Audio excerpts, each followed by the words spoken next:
शेतकऱ्यांच्या कर्जमाफीचं आश्वासन आमचं सरकार निश्चितपणे पूर्ण करेल, अशी ठाम ग्वाही राज्याचे उपमुख्यमंत्री एकनाथ शिंदे यांनी छत्रपती संभाजीनगर येथे दिली। ते पत्रकारांशी बोलत होते। त्यांच्या या वक्तव्यामुळे पुन्हा एकदा राज्यामध्ये शेतकरी कर्जमाफीचा मुद्दा केंद्रस्थानी आला आहे।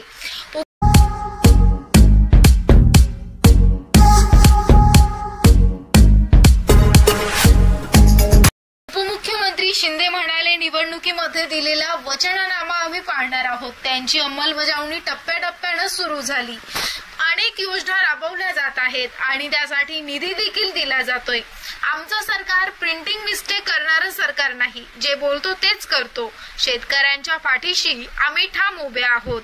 महायुती सरकारनं विधानसभा निवडणुकीमध्ये शेतकऱ्यांची पूर्ण कर्जमाफी करण्याचं स्पष्ट आश्वासन दिलं होतं।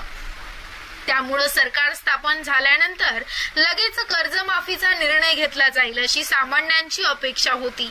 मात्र सरकारकडून लाडकी बहीण योजना आणि इतर कल्याणकारी योजनांमुळे राज्याच्या तिजोरीवर आर्थिक ताण असल्याचं कारण पुढे करण्यात आलं आणि कर्जमाफी मागे टाकण्यात आली। यामुळे शेतकऱ्यांमध्ये नाराजीचं वातावरण पसरलं।